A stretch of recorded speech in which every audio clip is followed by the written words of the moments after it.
A paz do Senhor, seja bem-vindo a mais uma aula aqui do EBD em Foco. Me chamo Herberson e nesta aula eu vou ministrar a lição número 8, que tem como título O Bom Pastor e os Pastores Infiéis. Nós estamos estudando a revista CPAD, esta revista aqui do quarto trimestre do ano 2022, que tem como objetivo estudar o livro de Ezequiel como um todo. E agora, na lição número 8, nós vamos estudar o capítulo 34 de Ezequiel, em que Ezequiel fala contra a liderança da nação.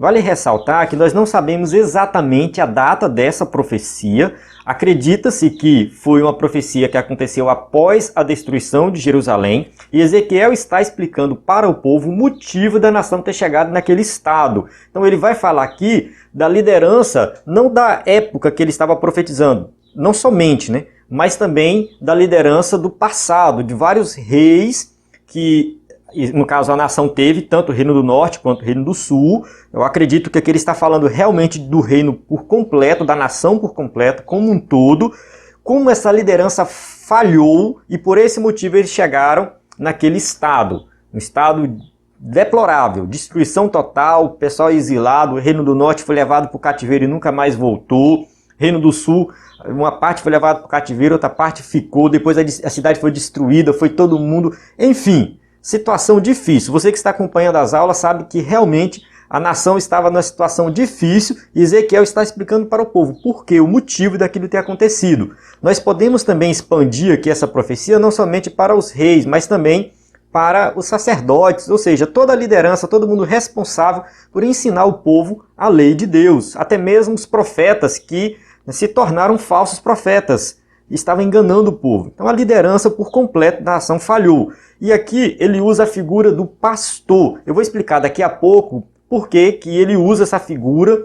Enfim, passagens paralelas que fazem essa ponte da metáfora. E no caso ele usa a figura de linguagem chamada metáfora para comparar a liderança com um pastor de ovelhas. A gente vai entender isso aí e fazer as aplicações para os dias atuais, que é muito importante nós fazermos essa ponte do Antigo Testamento com o Novo Testamento e também aplicar nos dias de hoje.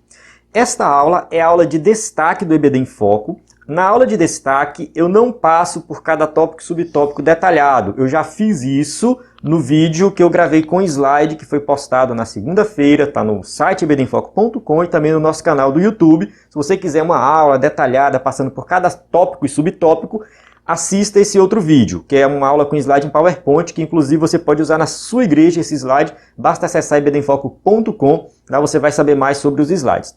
Esta aula aqui eu vou destacar alguns pontos da lição e eu vou enfatizar o capítulo 34 de Ezequiel. Então meu propósito aqui é explicar o capítulo 34 na íntegra. A revista, por questão de espaço, o pastor Ezequiel Soares até coloca aqui, por limite de espaço, a presente lição se restringirá aos pastores infiéis e ao bom pastor. Então ele não explica todo o capítulo 34, ele só pega a parte inicial e a parte final. Aqui eu vou explicar todo o capítulo 34 para que você possa entender o contexto completo e ministrar uma aula de excelência. Esse é o propósito dessa aula, uma aula com uma exposição completa do capítulo 34 de Ezequiel. Nessa aula eu vou usar aqui, no capítulo 34, essa Bíblia, que é Almeida Revista e Corrigida. Se você quiser acompanhar aí a leitura, eu então vou fazer a leitura aqui na Bíblia, ler alguns versículos. E os versículos que não estão dentro do capítulo 34, que eu vou citar, Isaías, Lucas, enfim, eu vou colocar aqui no computador, vai aparecer na tela para você. Então você vai acompanhando na sua Bíblia, se possível, pegue papel e caneta para ir anotando algumas coisas. E os outros versículos eu vou colocar aqui na tela e vou disponibilizar esse material para download, para que você possa depois ter esses outros versículos aí para fazer os seus estudos. Eu usei como base principal o livro de apoio aqui da nossa revista, o pastor Ezequiel Soares, sua filha Daniele Soares. Esse livro de apoio aqui eu usei como base, e esse livro Comentário Vida Nova aqui de Ezequiel, do John Taylor, também muito conhecido, essa coleção de comentários. Então eu usei como base esses e alguns livros de interpretação bíblica, enfim. Eu gosto de indicar esse material porque é bom o professor do EBD entender como que acontece a preparação de uma aula. Eu faço várias anotações, tenho um caderninho somente para isso, eu compro um caderno só para preparar a aula da EBD. Então está aqui tudo anotado direitinho. E a gente vai aqui, pela graça de Deus, aprender mais desse assunto. Então você que é professor do EBD e quer ministrar uma aula de excelência, o EBD em Foco dá todo esse suporte, com essa aula de destaque, a outra aula em áudio, PDF e slide em PowerPoint que você vai encontrar no nosso site ebdemfoco.com. Bem, vamos lá. Eu vou explicar aqui a divisão do capítulo. Uma divisão que inclusive é citada aqui na revista, logo no início, ele tem aqui essa citação das divisões do capítulo. É assim, esse capítulo ele pode ser dividido em 4 partes. A primeira parte, que Deus fala dos pastores infiéis, os pastores do passado, né? Os pastores, aqui vai ter uma condenação desses pastores. Então, no caso aqui, entenda pastor como liderança, já que eu vou explicar essa questão da metáfora. Isso vai do versículo 1 ao versículo 10. Depois do versículo 11 ao 16, Deus ele se apresenta como o bom pastor. Ele é o bom pastor. O próprio Deus ele vai cuidar das ovelhas, ele vai reunir as ovelhas. Depois do versículo 17 ao 22, tem o julgamento entre as ovelhas. Observe que a condenação não é somente para os pastores infiéis, mas também para as ovelhas que estão andando errado, estão fazendo coisa errada. E por último, do versículo 23 ao 31, o Messias como o bom pastor de Deus. Aí nesse caso aqui entra Jesus, é uma profecia para o Messias, e a gente vai entender isso aqui. Ele não usa a palavra Messias, ele não fala o nome Jesus, ele fala Davi, e a gente vai entender por que Davi aqui representa o Messias, a promessa do Messias, que vai ser de fato o bom pastor, que é algo que a revista enfatizou aqui. Bem, vamos lá, vamos começar. Vou usar bem pouco a revista, mas de vez em quando eu vou fazer referência. Aula de destaque, viu? É destacar realmente os pontos mais importantes. Eu achei que seria interessante nós fazermos aqui a exposição do texto bíblico em si. Bem, vamos lá. Primeiro, o que é uma metáfora? Uma metáfora é uma figura de linguagem que é usada na Bíblia o tempo todo, que tem uma comparação direta. Quando Jesus fala assim, eu sou a porta. Eu sou o caminho. Ele está usando essa comparação direta. Vós sois o sal da terra. Essa metáfora, no caso, a metáfora, que é essa figura de linguagem muito usada na Bíblia, ela traz um impacto. Ela é usada porque ela é mais impactante. Vocês são pastores. Observe que ele fala assim, ó, profetiza contra os pastores de Israel. Ele não está falando de pastor de ovelha. Ah, Deus está profetizando contra os pastores de ovelha? Não, é uma comparação direta. Pastores aqui são a liderança de Israel. Aí tem toda a metáfora, ela vai acontecendo. O tempo todo ele está fazendo essa comparação. Comeis a gordura, vos vestis da lã, degolais o cevado, mas não apacentais as ovelhas. Ou seja, vocês não estão liderando o povo. Essa é a figura de linguagem que é usada aqui. Você, quando for ler a Bíblia a partir de agora, comece a prestar atenção nesse tipo de figura de linguagem. Não vou dar uma aula aqui de figura de linguagem, mas a gente tem aí no canal do YouTube, tem no site EBD em Foco, aula sobre esse tema. Vamos entender aqui por que ele usa a palavra pastor, no caso o papel do pastor, para se referir à liderança. Porque assim, na comunidade judaica era muito comum ter pastores de ovelhas, isso era algo do cotidiano deles e eles sabiam a importância do pastor no cuidado com as ovelhas. O pastor ele tinha que liderar as ovelhas, cuidar, se tivesse uma ferida ele tinha que ir lá, colocar no ombro, carregar, curar essa ovelha, porque ela era realmente muito importante para o rebanho. Todo esse cuidado, toda essa liderança é muito parecido com o papel de um líder de uma nação. E por esse motivo ele vai realmente fazer o uso dessa figura de linguagem comparando a liderança com pastores, e isso é muito comum na Bíblia, no Antigo Testamento e também na região em torno de Israel. Escritos fora da Bíblia, daqueles outros povos, tem também várias comparações do líder com o pastor. Nós podemos citar aqui Isaías 44, 28, vamos lá. Quem diz de Ciro, é meu pastor, e cumprirá tudo o que me apraz, dizendo também a Jerusalém, se edificada, e ao templo, funda-te. Aqui é uma profecia de Isaías falando de Ciro, que vai fazer com que o povo volte, né, liberar o povo para voltar do exílio, para construir a cidade, construir o templo. E Ciro aqui é chamado de pastor. Então Deus chama Ciro de meu pastor. Ele está debaixo da autoridade divina. Ele é um pastor porque ele lidera um povo. Então é usado aqui essa figura de linguagem. E a gente observa também algumas profecias sobre Jesus. Vamos ler uma aqui, Miqueias 5:2. Fala assim, ó: E tu, Belém, Efrata, posto que, pequena entre milhares de Judá, de ti me sairá o que será Senhor em Israel, e cujas origens são desde os tempos antigos, desde os dias da eternidade. Observe que no capítulo 5, versículo 2 de Miqueias, tem uma profecia do Messias que um dia virá. Esse Messias é desde o tempo da eternidade, e a nação esperava um Messias que realmente liderasse ela. Por isso que lá no versículo 4 fala assim, ó: E ele permanecerá e apacentará o povo na força do Senhor, na excelência do nome do Senhor, seu Deus. E eles permanecerão, porque agora será ele engrandecido até aos fins da terra. A palavra que ele usa aqui é apacentar. E ele permanecerá e apacentará o povo na força do Senhor. Aqui o Messias é apresentado como um pastor. Ele vai exercer esse papel de liderança no povo de Deus e vai apacentar o povo. Jesus é apresentado como esse pastor. Então, na mentalidade do povo da época, o pastor representava um líder, principalmente um líder político. Bem, vamos lá. Dentro aqui do capítulo 34 agora, do versículo 1 até o versículo 11, a gente tem a acusação aqui de a condenação dos pastores que foram infiéis, que não cumpriram o seu papel. Então a profecia contra eles, ele fala assim, ó, versículo 2, lá no finalzinho do versículo 2. Ai dos pastores de Israel, que apacentam a si mesmos, não apacentarão os pastores as ovelhas? Aqui indica uma liderança que não tinha uma preocupação com o povo, mas uma preocupação consigo mesmo, de se autossatisfazer. Aqui temos 3 acusações.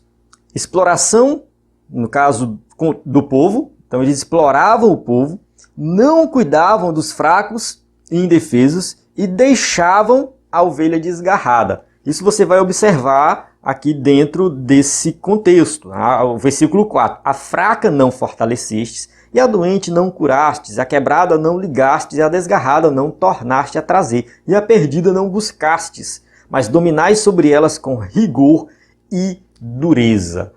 O comportamento da liderança era um comportamento de exploração. Eles estavam explorando o povo, no caso os reis de Israel estavam explorando o povo, não cuidavam daqueles que precisavam, dos necessitados, dos fracos, dos doentes. Eles não praticavam a justiça social, eles realmente ignoravam por completo toda a questão da desigualdade social, da pobreza que existia naquela época, e só pensavam em si mesmos, estavam sugando o rebanho de Deus. E essa atitude deles fez com que as ovelhas se tornassem presas fáceis. Isso aqui indica o quê? A ação de outras nações contra o povo de Israel. A nação começou a ser invadida, ela perdeu a sua autonomia. Então a nação de Israel não tinha mais autonomia porque estava se submetendo à autoridade de reis de outros povos. Por isso que ele fala assim, ó, as minhas ovelhas, versículo 6, as minhas ovelhas andam desgarradas por todos os montes e por todo o alto outeiro. Tornou uma presa fácil, foi para o campo, se espalharam. Foi isso que aconteceu, porque quando o pastor não cuidava das ovelhas, quando o pastor não estava lá próximo, deixava elas soltas, elas se desgarravam, ia para um canto até para o outro. Um lobo comia uma, outra caía no penhasco, outra caía no buraco e morria. Enfim, as ovelhas ficavam abandonadas porque o pastor não estava cuidando, e era isso que estava acontecendo com a nação de Israel. A comparação é nesse sentido. Como não tem liderança, o povo faz o que quer, tudo está indo de mal a pior, e agora vocês não têm mais autonomia, as ovelhas se espalharam e outros povos começaram a dominar. Estão aqui indicando a questão do exílio, né? O povo foi levado para o cativeiro, enfim, eles foram levados não somente para uma cidade, mas foram espalhados por várias cidades. Estavam espalhados, então aqui eles realmente estavam assim sem nenhum tipo de liderança, esse foi o resultado. E aí, mais na frente, Deus fala assim no versículo 10, ó, eis que estou contra os pastores e demandarei as minhas ovelhas da sua mão, e eles deixarão de apacentar as ovelhas e não apacentarão mais a si mesmos. e livrarei as minhas ovelhas da sua boca, eles não servirão mais de pasto. Então aqui é a condenação para eles, eu vou tirar de vocês essa autoridade, vocês não vão mais liderar, vocês não terão mais essa autoridade, e as minhas ovelhas, quem vai cuidar dela agora sou eu. Assim, a partir dali, aquele momento histórico, Israel nunca mais teve autonomia, nunca mais teve uma liderança. Quando o povo volta do exílio, Zorobabel, que era um dos descendentes de Davi, lidera o povo, mas não é mais uma nação autônoma, está sempre submetida a uma outra nação. Israel se torna agora um povo pequeno, sem liderança, que apesar de ter um representante real e tudo mais, não tinha mais o mesmo poder que os reis antigos da nação, que Saul, Davi, Salomão, dentre outros reis. Eles não tinham mais aquele mesmo poder. Eles estavam sob o domínio da Babilônia, depois sob o domínio do Império Medo-Persa, depois sob o domínio do Império Grego, depois do domínio do Império Romano, até que realmente, enfim, foi destruída a cidade, depois lá do ano 70, o templo foi destruído. Assim, nunca mais Israel voltou a ter aquele status que tinha no passado, cumprindo essa profecia aqui. Deus está falando, olha, estou contra vocês e demandarei as minhas ovelhas da sua mão, e eles deixarão de apacentar as ovelhas. Vocês não terão mais essa liderança, vocês jamais, alguém aí da linhagem de vocês vai governar, a não ser o Messias, que aí é a promessa que a gente vai ver no final aqui da profecia. Mas vamos lá, vamos continuar aqui. Então, primeira parte sobre os maus pastores, a falta de liderança e a punição por eles. Vamos fazer uma aplicação aqui para os dias de hoje. Hoje não tem mais a nação de Israel como era antigamente. Aqui não cabe a nós fazer uma explicação por completo, mas a gente sabe que estamos na dispensação da graça. Deus deu uma pausa nesse tratamento com a nação de Israel e Deus vai tratar com Israel mais na frente. Hoje é a dispensação da igreja, a dispensação da graça ou da igreja, como alguns preferem falar. Na igreja nós temos liderança, e a liderança ela tem que aprender com a Bíblia. A liderança da igreja hoje, a responsabilidade dentro do caso de um cargo de líder. E a gente usa a palavra pastor para se referir ao pastor da igreja, mas eu acredito que aqui temos aplicações para todos os cargos de liderança dentro da igreja. Uma aplicação muito importante. Deus te chamou para um cargo de liderança e você tem que saber liderar. Seja você um pastor, um líder de jovem, um líder de círculo de oração, não importa. Se você é líder, você tem um papel muito importante e você pode aprender com essa passagem de Ezequiel. Faça uma liderança para o povo, cuidando do povo, cuidando das pessoas, se preocupe com as pessoas, porque Deus vai te honrar nesse teu ministério. Continuando a passagem, versículo 11 ao 16 fala sobre o bom pastor. Aqui a gente tem assim, porque assim diz o Senhor Jeová, eis que eu mesmo procurarei as minhas ovelhas e as buscarei. Aqui Deus, ele toma uma iniciativa de falar assim, quem vai agora reunir as ovelhas, quem vai cuidar delas sou eu. Ele é de fato o bom pastor. Ele vai encontrar as ovelhas dispersas, perdidas, vai reunir elas, vai cuidar das fracas e das doentes, vai buscar as desgarradas, enfim.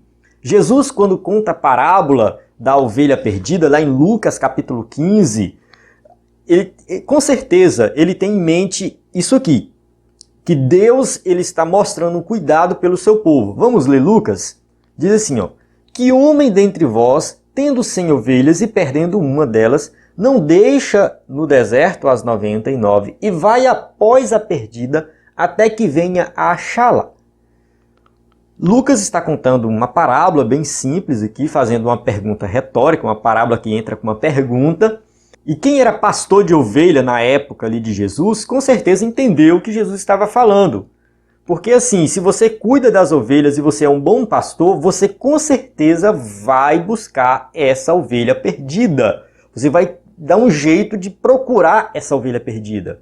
Da mesma forma, Deus faz aqui. Deus vai buscar o seu povo que está espalhado. Aqui nós temos uma promessa futura que Deus está falando de trazer o povo e reunir o povo de volta. Vamos ler o versículo 12, que fala assim, Como o pastor busca o seu rebanho no dia em que está no meio das suas ovelhas dispersas, assim buscarei as minhas ovelhas, e as farei voltar de todos os lugares para onde andam espalhadas no dia de nuvens e de escuridão. Aqui Deus está falando que vai buscar as ovelhas, que vai trazer essas ovelhas de volta, e ele fala que vai ser no dia de nuvens e escuridão. Isso aqui dá uma pista para algo futuro e um futuro escatológico. Vamos ler uma passagem aqui de Joel, capítulo 2, versículo 2, que fala assim, ó: dia de trevas e de tristeza, dia de nuvens e de trevas espessas, como a alva espalhada sobre os montes, o povo grande e poderoso, qual desde o tempo antigo nunca houve, nem depois dele haverá, plenos anos adiante, de geração em geração. É claro que a gente tem que ler o contexto por completo aqui de Joel, mas no comecinho fala assim, ó: dias de trevas e de tristeza, dias de nuvens e de trevas espessas. Indica algo futuro, escatológico, em que Deus vai realizar juízo sobre os pecadores e vai inaugurar uma nova era. É um novo tempo. Nesse novo tempo é que Deus realmente vai trazer de volta as ovelhas perdidas de Israel. No caso, o povo de Israel vai ser reunido, uma promessa de restauração da nação de Israel, que aponta para o futuro. Nós entendemos que isso aqui vai acontecer no milênio, uma promessa de um reino de Deus aqui na terra, que Cristo vai reinar fisicamente, que nós chamamos de milênio esse período. Se você quiser entender mais sobre o período milenial, nós temos aulas aí no EBD em Foco que falamos sobre esse tema. É claro que há divergências teológicas com relação a temas escatológicos, mas na escatologia da Assembleia de Deus vai ter o milênio que vai acontecer aqui na Terra, e é nessa época que Deus vai cumprir essa promessa, porque aqui realmente está apontando para um futuro escatológico, a inauguração de uma nova era do seu reino aqui na Terra. Agora nós vamos avançar um pouco e falar do julgamento das ovelhas. Vamos para o versículo 17 ao 22. E fala assim, ó, versículo 17. E quanto a vós, ó ovelhas minhas, assim diz o Senhor Jeová: eis que eu julgarei entre gado pequeno e gado pequeno, entre carneiro e bodes.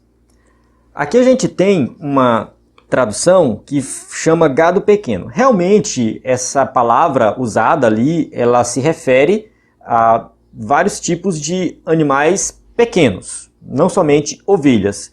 A NVI, ela traduz um pouco diferente. Ela fala assim, ó, versículo 17. Quanto a você, meu rebanho, assim diz o soberano, o Senhor: julgarei entre uma ovelha e outra, entre carneiros e bodes.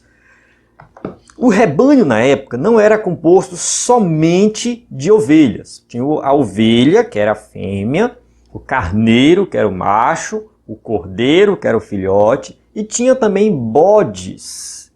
E aqui a gente precisa ter um pouco de cuidado, porque essa passagem não tem relação nenhuma com a passagem de Mateus 24, que fala do julgamento dos bodes e das ovelhas.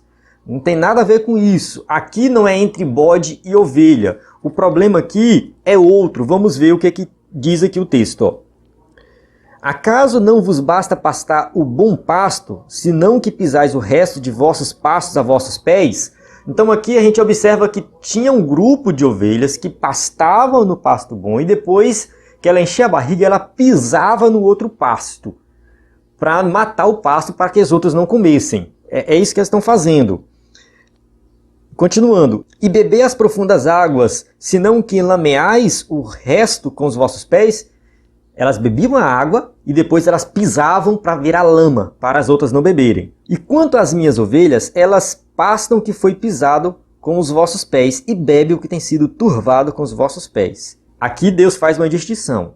As minhas ovelhas, aquelas que são as humildes, aquelas que eu cuido delas, elas estão sofrendo com isso. Elas estão comendo pasto pisado, estão bebendo a água com lama. Versículo 20. Por isso o Senhor Jeová assim lhes diz: eis que eu mesmo julgarei entre o gado gordo e o gado magro. Vamos ler aqui na NVI, só para ficar bem claro, aqui nesse versículo 20, que fala assim, ó: por isso, assim diz o soberano o Senhor a eles: vejam, eu mesmo julgarei entre a ovelha gorda e a magra. Observe que aqui traduz como gado, aqui traduz como ovelha. A palavra gado é mais genérica porque tinha ovelha, bode, carneiro, enfim, tinha uma mistura. Só que o julgamento não é entre a ovelha e o bode, mas o julgamento é entre a ovelha gorda e a ovelha magra. O gado gordo e o gado magro. Aqui está o problema, porque o gordo estava engordando em detrimento dos outros. Ele engordava. Por que a ovelha engordava e a outra não engordava? Porque ela comia o pasto bom e pisoteava os outros. Aí as outras não comiam o pasto bom, ficavam magras.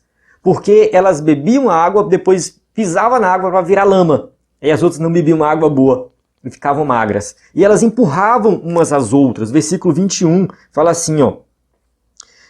Visto como com o lado e com o ombro dais empurrões, e com as vossas pontas escorneais todas as fracas, até que as espalhais para fora. Pontas aqui, muito provavelmente, uma indicação de chifre. Versículo 21 aqui na NVI fala a mesma coisa, empurrando as outras fracas com chifres até expulsá-las. A gente observa que mesmo dentro do rebanho, que estava sendo cuidado por esses pastores, sendo pastores fiéis ou infiéis, não importam, dentro do rebanho tinha as ovelhas boas e as ruins. Aquelas que realmente eram humildes, indicando que o povo que serve a Deus, que guarda a lei, que faz a vontade de Deus, mas um povo que não se importa com as coisas de Deus e que, em detrimento do outro, começa a explorar e ficar cada vez mais rico, morando nas melhores casas, comendo as melhores comidas, dormindo nas melhores camas. Realmente acontecia isso dentro da nação de Israel. A exploração era muito grande. A exploração tanto por parte da liderança, quanto dentro do povo, entre o povo, acontecia muita exploração. Aqui o escritor da revista fala sobre esse tema, que é a questão da exploração. Ele cita aqui no tópico 2.2 e no tópico 2.3, que ele fala assim, ó. Essa linguagem metafórica revela o estado de miséria da população de Jerusalém. Essa situação nos leva a uma reflexão sobre a atual conjuntura do nosso país, que não é boa. Devemos orar pela nossa nação e seus governantes. Quando eu comentei esse tópico aqui na aula anterior, no vídeo que eu uso o slide, eu falei da situação do Brasil, né? A gente tem um país que realmente tem muitas pessoas passando fome. Aí eu citei lá os 33 milhões de pessoas passando fome e um irmão não gostou, né? Isso é discurso de petista. Irmão, eu não estou aqui para defender político A ou político B. Nós temos um país que realmente está sofrendo muito, independente de quem seja o político. Eu não estou defendendo A ou B. Eu acho que o papel nosso como cristão, como igreja, é sim denunciar os pecados e denunciar as injustiças sociais. A gente não pode negar alguns fatos porque defende um político específico. Não, a gente não pode negar. Eu até respondi o irmão lá com um comentário explicando para ele a situação que eu conheço, situações que eu conheço, que eu vivenciei, e eu vejo assim que nós realmente estamos vivendo dias difíceis. Há muita pobreza, muita miséria. Talvez a pessoa que está lá morando num apartamento bacana, trancado dentro do seu quarto, soando ali em bairros, né, no centro da cidade, talvez ele não conheça a realidade das periferias no Brasil. E aí eu até entendo que às vezes a pessoa, não existe isso e tal, não tem esse tanto de gente passando fome. Mas quando você começa a andar na periferia, você começa a andar em bairros mais distantes, mais pobres, quando a gente fala assim de pessoas passando fome, não estou dizendo de pessoas que não tem nada para comer em casa. Às vezes a pessoa até tem, mas tem tipo assim, um arroz puro com ovo, no máximo, entende? Hoje, e aí não sabe se amanhã vai ter de novo. Muitas pessoas elas comem muito mal. A questão da fome não é a questão de nem sempre assim, não ter nada para comer, mas é comer muito mal, é comer coisas que não sustenta. E muitas pessoas elas não assim, definharam ainda porque tem instituições espíritas, católicas, evangélicas e pessoas de forma independente cuidando, dando cesta básica, ajudando os necessitados. No Brasil isso é muito forte, pode parecer que não, mas tem estudos que mostram que se não fossem essas instituições que cuidam de pessoas carentes, doando cesta básica, nós estávamos numa situação muito pior mesmo. Assim, a igreja exerce um papel muito importante nesse sentido. A gente não pode negar e a Bíblia orienta sobre isso. Eu tenho aqui alguns versículos que falam da importância de fazer ações sociais, nós temos que nos preocupar com essa questão das injustiças sociais. Eu vou deixar esse material, esses versículos disponíveis para download para quem quiser dar uma lida. Vou deixar aí um material com vários versículos. Não vou ler aqui porque questão de tempo, né? São vários versículos e você vai ler, estudar e aprender sobre isso. Porque um dos temas principais dos profetas, principalmente os profetas menores, a gente vê Oséias, a gente vê Amós, é sobre a questão das injustiças sociais, da exploração dos mais ricos contra os mais pobres. Isso acontecia na nação de Israel e Deus condenou isso. Se a gente observar, o julgamento aqui das ovelhas é justamente nesse sentido. Estava acontecendo exploração por parte de umas ovelhas contra outras ovelhas. Então não era somente da liderança, mas entre o povo tinha esse tipo de exploração e nós temos que nos posicionar contra isso. Certo? Vamos prosseguir aqui a nossa exposição aqui do texto. Vamos para a parte final, capítulo 34, versículo 23 e 24. Fala assim: E levantarei entre elas um só pastor, e ele as apacentará. O meu servo Davi é que há de apacentar, ele lhes servirá de pastor. E eu, o Senhor, lhe serei por Deus, e o meu servo Davi será príncipe no meio delas. Eu, o Senhor, o disse. Aqui a gente tem uma promessa de um futuro líder chamado Davi. Davi era morto nessa época, Davi não estava lá. Alguns podem pensar que aqui é Davi que vai ressuscitar e vai governar a nação no futuro. Alguns podem pensar nesse sentido, mas eu não vejo base para isso, até mesmo dentro do contexto do próprio livro de Ezequiel. Aqui é um pastor messiânico que vai governar num período em que Deus já trouxe as ovelhas de volta, já restaurou, já julgou, já purificou e só está lá as boas ovelhas. Vamos ler Ezequiel 37, 25.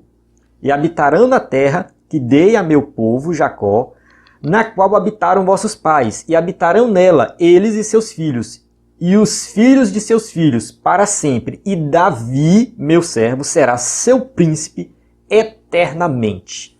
Observe que dentro do próprio livro de Ezequiel nós temos uma profecia de alguém que vai governar. Esse alguém chamado de Davi vai ser um príncipe para sempre, eternamente. O povo vai ser reunido de volta e ele vai governar eternamente. Será que Deus está falando de Davi mesmo como pessoa? Não, ele está falando de Jesus. Isso aqui aponta para Jesus. E ao analisar outras profecias, nós percebemos que realmente Jesus é esse Messias que é prometido aqui. Vamos ver Jeremias 23, versículo 5. Eis que vem dias, diz o Senhor, em que levantarei a Davi, um renovo justo, sendo rei, reinará e prosperará e praticará o juízo e a justiça na terra.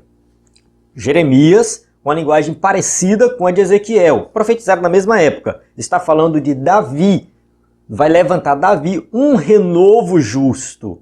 Isso aqui aponta para Jesus. E nós temos muitas outras profecias na Bíblia que fazem essa ligação de Jesus com Davi. Ele é da linhagem de Davi, ele é esse rei prometido que vai reinar, é o Messias prometido. Enfim, Deus vai reunir as ovelhas, ele vai julgar os líderes infiéis, ele vai julgar as ovelhas infiéis, opressoras, ele vai purificar o povo, vai colocar um rei que é Jesus, que vai reinar para sempre. Nós temos aqui algo escatológico, futuro, não aconteceu ainda, Deus já começou a trabalhar nisso, sabemos aí da questão da criação do Estado de Israel, enfim, Israel hoje é uma nação que está se estruturando, a conjuntura geopolítica ela é bem complexa de entender, assim, mas não se preocupe, Deus está trabalhando com isso e a preocupação da igreja hoje é de pregar o evangelho. É Deus que vai tratar com a nação de Israel algo futuro que nós vamos participar também, nós estaremos no milênio. Mas assim, o que nós temos que fazer hoje é simplesmente orar. Orar pela nação de Israel, orar pelas almas perdidas, orar para que Deus possa nos preservar, como crentes, mantermos fiéis até o fim. diante de tanto pecado, guerra, fome, miséria, enfim, tudo que está acontecendo nesse mundo, pandemias, tudo isso é sinal do fim dos tempos. Tudo isso indica que essas profecias estão próximas a se cumprirem. Tudo isso traz um alerta para nós nos comprometermos mais com a palavra de Deus, nos comprometermos em pregar o Evangelho. É isso que a gente tem que fazer, irmãos. Essa passagem fala de liderança, ela fala de ovelhas que serão julgadas, ela fala da promessa de um Messias, e isso é que vale para nós. Nós temos que aplicar isso na nossa vida. Então nós temos que realmente crer nas promessas de Deus, que Ele vai cumprir tudo aquilo que Ele prometeu, que nós temos que ser fiéis a Ele, que nós somos ovelhas do seu pasto. Aqui não deu tempo para a gente entrar na passagem de João 10, que Jesus se apresenta como o bom pastor, mas ali Jesus fala, né, que ele tem ovelhas que não são daquele redil, ou seja, são ovelhas de fora, que somos nós.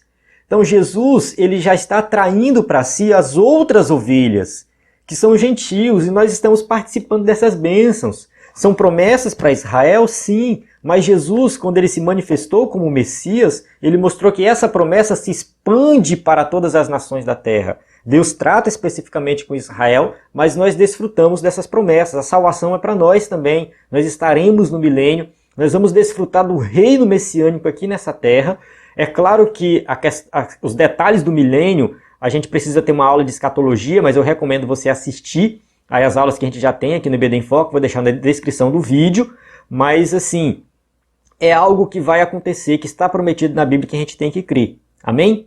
Então você que é professor do EBD, vai ministrar aula usando a revista. Eu sei que essa aula de destaque aqui eu não manuseei muito a revista, mas assim, é uma aula que procura se aprofundar dentro da passagem de Ezequiel 34, para que você possa, né, ao ler a revista, ter uma compreensão mais ampla do assunto e fazer aplicações na vida dos seus alunos que sejam realmente relevantes para os dias de hoje. Amém? Então vou encerrar aqui a aula, só agora fazendo uma chamada para a próxima lição. Irmãos, pense na lição que vai ser complicada essa próxima lição. Viu? Pense na lição difícil. Eu acho que o escritor da revista aqui na lição número 9, ele não fez uma boa escolha do texto, a exegese do texto foi muito ruim, ele entrou no campo da especulação, que fala sobre Gog e Magog, um dia de juízo. Eu achei assim muito mal escrita a lição, então uma lição que vai ser desafiadora, tá? Desafiadora. Já estou aqui com um livro aqui de escatologia também para aprofundar nesse tema, né? Estou com o Fim dos Tempos, que é o livro escrito pela equipe do EBD em Foco, e também esse livro aqui, né? Perguntas escatológicas difíceis de responder, do pastor Elias Soares, tá? Um livro que vai me ajudar bastante. Então a gente tem muito conteúdo de escatologia no EBD em Foco, eu acredito que isso vai ajudar a compreender melhor essas questões. Então recomendo você acessar o nosso site ebdenfoco.com, o nosso canal do YouTube, procura os vídeos aí que a gente está aqui para ajudar na melhor maneira possível. A paz do Senhor, até a próxima aula.